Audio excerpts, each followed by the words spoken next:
चौथा अध्याय शुरू। गोकर्ण व्याख्यान प्रारंभ। सूत जी कहते हैं, मुनिवर उस समय अपने भक्तों के चित्त में अलौकिक भक्ति का प्रादुर्भाव हुआ। देख वत्सल श्री भगवान अपना धाम छोड़कर वहाँ पधारे। उनके गले में बनमाला शोभा पा रही थी और सजल श्री अंग सजल जलधर के समान श्याम वर्ण था। उस पर मनोहर पीताम्बर सुशोभित था। कटि प्रदेश करधनी की लड़ियों से सुसज्जित था। सिर पर मुकुट की लटक और कानों में कुंडल की झलक देखते ही बनती थी। वे त्रिभंग ललित भाव से खड़े हुए चित्त को चुराए लेते थे। बक्ष स्थल पर कौस्तुभ मणि दमक रही थी। सारा श्री अंग हर चंद से चर्चित था। उस समय रूप की शोभा क्या कहें, उसने तो मानो करोड़ों कामदेवों की रूप माधुरी छीन ली थी।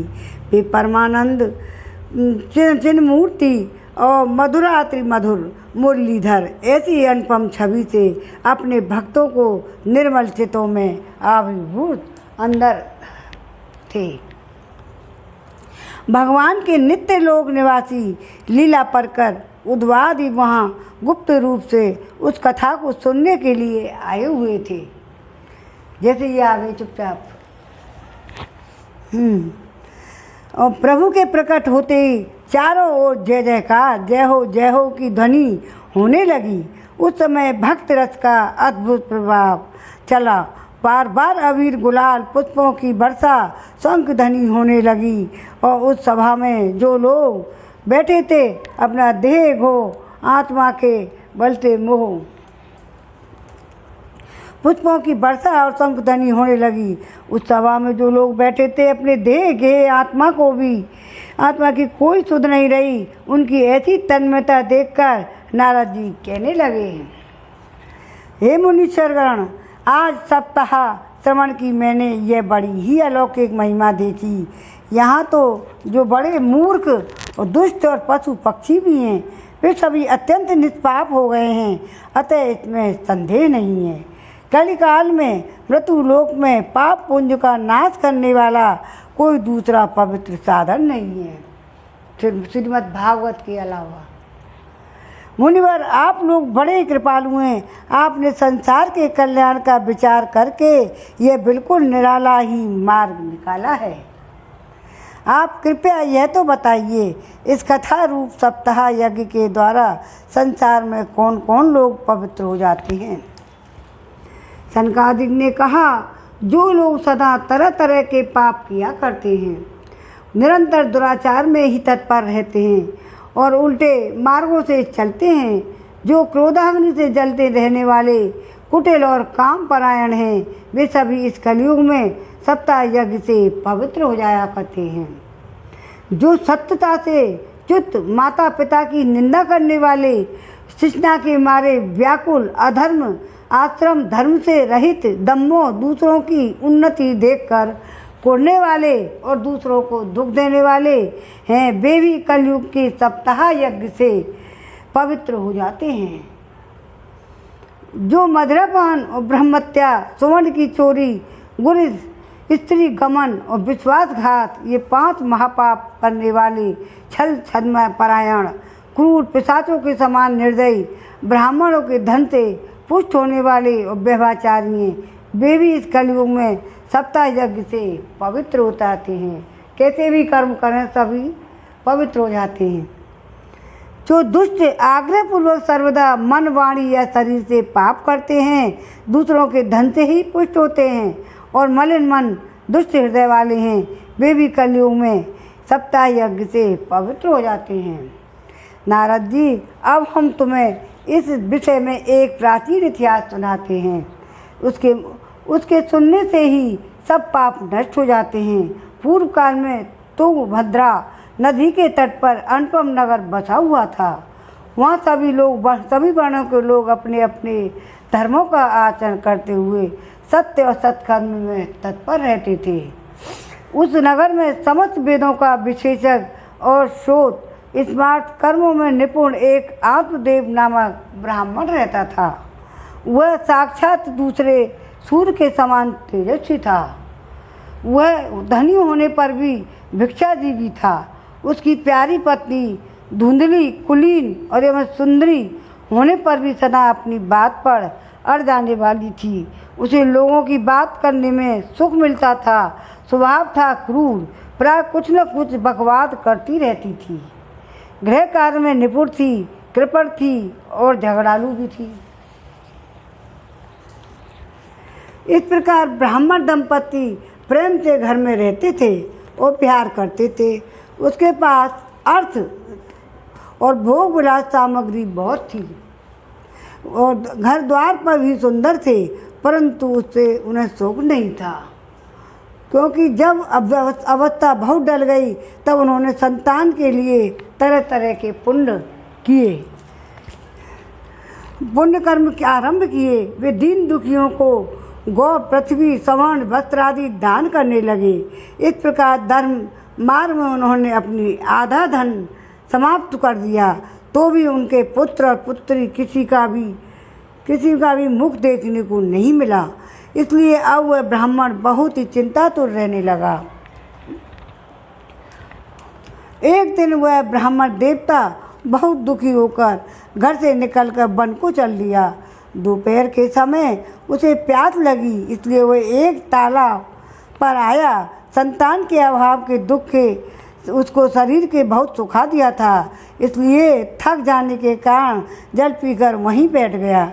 2 घड़ी बीतने पर वहाँ एक सन्यासी महात्मा आए। जब ब्राह्मण देवता ने देखा कि वे जल पी चुके हैं, तब वह उनके पास गया। चरणों में नमस्कार करने के बाद सामने खड़े होकर लंबी लंबी सांसें लेने लगा और सन्यासी से पूछा, कहो ब्राह्मण देवता, रोते क्यों हो? ऐसी तुम्हें क्या भारी चिंता है?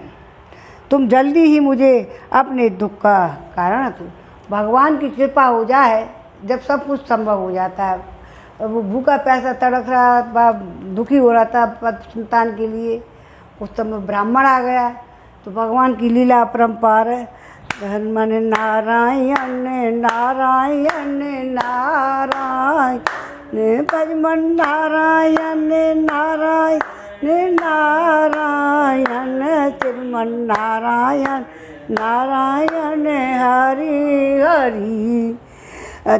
सन्यासी ने पूछा, कहो ब्राह्मण देवता, रोते क्यों हो? तुम्हें ऐसी क्या भारी चिंता है? तुम जल्दी ही मुझे अपना दुख का कारण बताओ।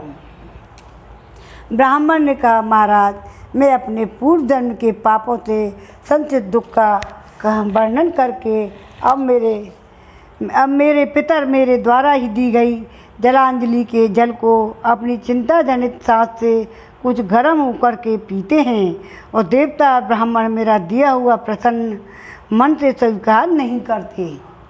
संतान के लिए मैं इतना दुखी हो गया हूँ कि मुझे सब सूना ही सूना दिखाई देता है। मेरे प्राण त्यागने के लिए यहाँ आया हूँ। संतानहीन जीवन को धिक्कार है और संतान ग्रह को धिक्कार है। संतानहीन धन को धिक्कार है, संतानहीन कुल को भी धिक्कार है। मैं जिस गाय को पालता हूँ वो भी सर्वथा बांझ हो जाती है।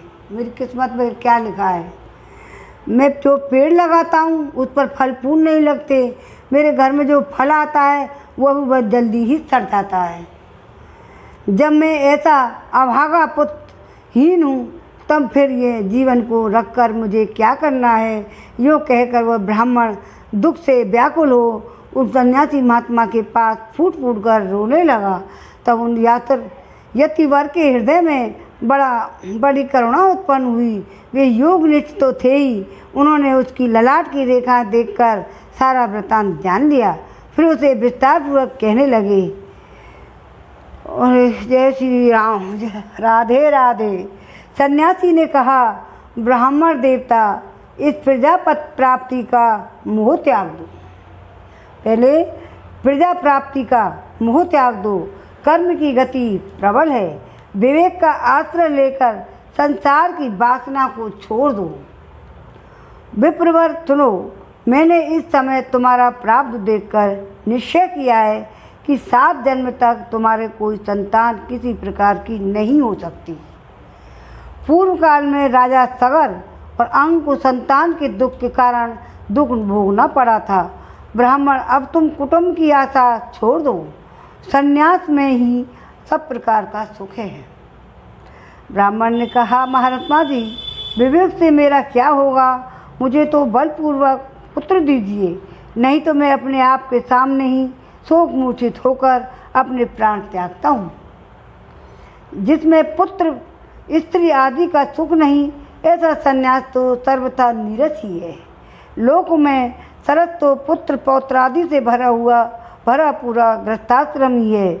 और ब्राह्मण का ऐसा आग्रह देखकर उस तपोवन ने कहा, विधाता के लेख को मिटाने का हठ करने से राजा को चित्रकेतु के बड़ा कष्ट उठाना पड़ा था। इसलिए देव जिसके उद्योग से कुचल देता है, उस पुरुष के समान तुम्हें भी पुत्र सुख नहीं मिल सकेगा। तुमने तो बड़ा हठ पकड़ रखा है और अर्थी के रूप में तुम मेरे सामने उपस्थित हो। ऐसी दिशा में मैं तुमसे क्या कहूँ।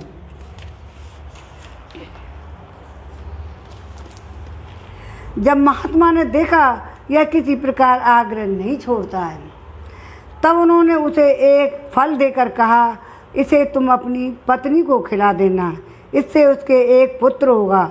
तुम्हारी स्त्री को 1 साल तक सत्य, सोच, दया, दान और एक समय एक ही अन्न का खाने का नियम रखना चाहिए। यदि वह ऐसा करेगी तो बालक बहुत शुद्ध और स्वभाव वाला होगा। लेकिन उस पत्नी ने ऐसा नहीं किया। यूँ कहकर योगीराज चले गए और ब्राह्मण अपने घर लौट आया। वहाँ आकर उसने फल अपनी स्त्री के हाथ में दे दिया और स्वयं कहीं चला गया। उसकी स्त्री तो कुटिल स्वभाव की थी। सुनो, स्वभाव की थी। वह रो रो कर अपनी एक सखी से कहने लगी, सखी, मुझे तो बड़ी चिंता हो गई है, मैं तो यह फल नहीं खाऊंगी। फल लाया और रो रहा के तो वहाँ से बाबा ने मना कर दी।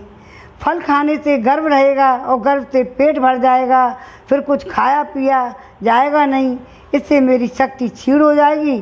तब बता, घर का धंधा कैसे चलेगा। और देववश यदि वे कहीं गांव में डाकुओं का आक्रमण हो गया तो गर्भिणी स्त्री कैसे भागेगी। यदि सुखदेव जी की तरह यह गर्भ भी पेट में ही रह गया तो इसे बाहर कैसे निकाला जाएगा। मैंने दुनिया भर की बात बना दी और कहा, प्रसव काल के समय वह टेढ़ा हो गया तो प्राणों से भी हाथ धोना पड़ा। मोह पड़ेगा। यूँ भी प्रसव के समय बड़ी भयंकर पीड़ा होती है। मैं सकुमारी भला ये सब कुछ कैसे सह करूँगी। मैं तो जब दुर्बल पड़ जाऊँगी तब ननद रानी आकर घर का सारा माल समेट कर ले जाएंगी और मुझसे तो सत्य सोचादि नियमों का पालन भी नहीं होगा। कठिन हो जाना पड़ता है। जो स्त्री बच्चा जनती है उसे उस बच्चे के लालन पालन में भी बड़ा कष्ट होता है। मेरे विचार से तो बंध्या या विधवा स्त्रियाँ ही सुखी हैं। तो बेवकूफ औरत ही। मन में ऐसे ही तरह तरह के कुतर्क वितर्क उसके उठने लगे तो यह फल नहीं खाया। और जब उसके पति ने पूछा, फल खा लिया, तब उसने कह दिया, हाँ खा लिया।